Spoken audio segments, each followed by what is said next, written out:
ದೇವರ ಪರಿಶುದ್ಧ ನಾಮಕ್ಕೆ ಸ್ತೋತ್ರವಾಗಲಿ. ಈ ದಿನದ ಜೀವವಾಕ್ಯ ಮತ್ತಾಯ ಬರೆದ ಸ್ವಾರ್ಥ ಗ್ರಂಥ 5ನೇ ಅಧ್ಯಾಯ 10-11 ವಾಕ್ಯಗಳು. ನೀತಿಯ ನಿಮಿತ್ತವಾಗಿ ಹಿಂಸೆಯನ್ನು ತಾಳಿಕೊಳ್ಳುವವರು ಧನ್ಯರು, ಪರಲೋಕ ರಾಜ್ಯವು ಅವರದು. ನನ್ನ ನಿಮಿತ್ತವಾಗಿ ಜನರು ನಿಮ್ಮನ್ನು ನಿಂದಿಸಿ ಹಿಂಸೆಪಡಿಸಿ ನಿಮ್ಮ ಮೇಲೆ ಕೆಟ್ಟ ಕೆಟ್ಟ ಮಾತುಗಳನ್ನು ಸುಳ್ಳಾಗಿ ಹೊರಿಸಿದರೆ ನೀವು ಧನ್ಯರು. ಸಂತೋಷ ಪಡ್ರಿ, ಉಲ್ಲಾಸ ಪಡ್ರಿ, ಪರಲೋಕ ರಾಜ್ಯದಲ್ಲಿ ನಿಮಗೆ ಬಹಳ ಫಲ ಸಿಕ್ಕುವುದು. ನಿಮಗಿಂತ ಮುಂಚೆ ಇದ್ದ ಪ್ರವಾದಿಗಳು ಹೀಗೆ ಹಿಂಸೆ ಪಡಿಸಿದ್ದಾರಲ್ಲ. ಹೌದು ಪ್ರಿಯ ದೇವರ ಮಕ್ಕಳೇ, ಇವತ್ತಿನ ದೇವರ ವಾಕ್ಯದಲ್ಲಿ ನಾವು ಗಮನಿಸುತ್ತಿದ್ದೇವೆ.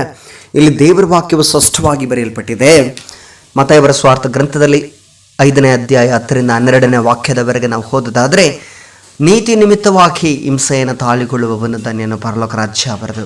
ಅಂದರೆ ನೀತಿಗೋಸ್ಕರ ಅನೇಕ ಹಿಂಸೆಗಳು ನಮ್ಮ ಜೀವಿತದಲ್ಲಿ ಬರ್ತದೆ.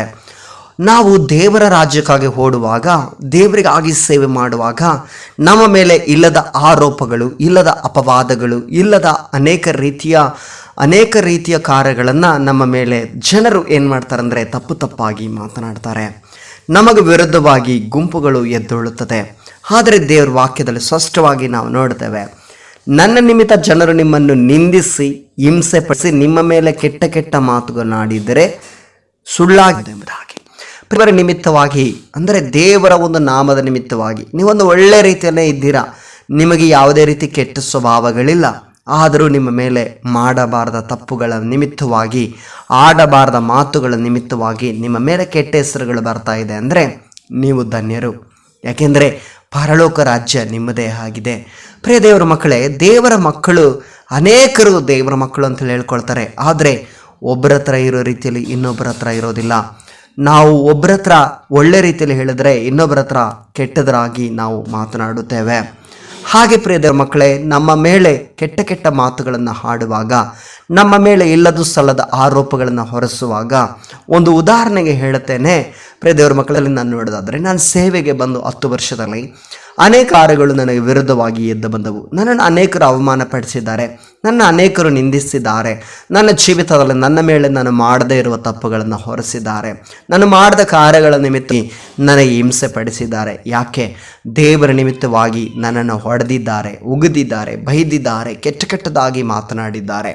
ಇವೆಲ್ಲವುಗಳನ್ನು ನಾನು ಸಹಿಸ್ಕೊಂಡಿದ್ದೇನೆ. ಯಾಕೆಂದರೆ ಈ ವಾಕ್ಯ ನನಗೆ ಯಾವಾಗಲೂ ಮಾತನಾಡ್ತಾ ಇರುತ್ತೆ, ನಾನು ಧನ್ಯನು, ಪರಲೋಕ ರಾಜ್ಯ ನನಗಿದೆ, ಪರಲೋಕದಲ್ಲಿ ನನಗೆ ಬಹಳ ಫಲ ಕೊಡುತ್ತದೆ ಎಂಬುದಾಗಿ. ನೋಡ್ರಿ, 12ನೇ ವಾಕ್ಯದಲ್ಲಿ ನಾವು ಸ್ಪಷ್ಟವಾಗಿ ನೋಡ್ತೇವೆ, ಉಲ್ಲಾಸ ಪಡ್ರಿ, ಸಂತೋಷ ಪಡ್ರಿ, ಉಲ್ಲಾಸ ಪಡ್ರಿ, ಪರಲೋಕ ರಾಜ್ಯದಲ್ಲಿ ನಿಮಗೆ ಬಹಳ ಫಲ ಸಿಕ್ಕುವುದು. ನಿಮಗಿಂತ ಮುಂಚೆ ಇದ್ದಂಥ ಪ್ರವಾದಿಗಳಿಗೂ ಹೀಗೆ ಆಯ್ತಲ್ಲ. ಹೌದು ಪ್ರಿಯ ದೇವರ ಮಕ್ಕಳೇ, ಯೇಸು ಸ್ವಾಮಿಯನ್ನೇ ಈ ಲೋಕ ಬಿಡಲಿಲ್ಲ.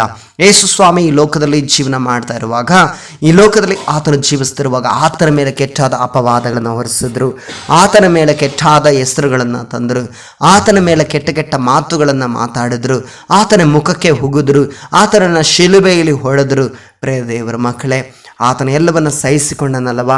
ಹಾಗೆಯೇ ಯೇಸು ಸ್ವಾಮಿಗೆ ಬಂದಿದೆ ಅಂದರೆ ಅದು ಖಂಡಿತವಾಗಿ ಹೇಳ್ತೇನೆ, ಯೇಸು ಸ್ವಾಮಿಯ ಒಳಗಡೆ ಇರುವಂಥ ನನಗೂ ನಿನಗೂ, ಕ್ರೈಸ್ತರಾಗಿರುವಂಥ ನನಗೂ ನಿನಗೂ ಕೆಟ್ಟ ಕೆಟ್ಟ ಮಾತುಗಳನ್ನು ಮಾತನಾಡ್ತಾರೆ, ನಮ್ಮನ್ನು ಮುಖಕ್ಕೆ ಬೈತಾರೆ, ನಮ್ಮನ್ನು ಕೂಡ ಹೊಡಿತಾರೆ, ನಮ್ಮನ್ನು ಕೂಡ ಹಿಂಸೆ ಪಡಿಸುತ್ತಾರೆ, ನಮ್ಮ ಮೇಲೆ ಕೂಡ ಅಪವಾದಗಳು ನಿಂದೆಗಳನ್ನು ತರುತ್ತಾರೆ, ನಮ್ಮ ಮೇಲೆ ಕೆಟ್ಟ ಹೆಸರುಗಳನ್ನು ಪ್ರಚಾರ ಮಾಡುತ್ತಾರೆ, ನಮ್ಮ ಹೆಸರನ್ನ ಕೆಟ್ಟದಾಗಿ ಕೂಡ ತಗೊಂಡು ಹೋಗ್ಬೋದು.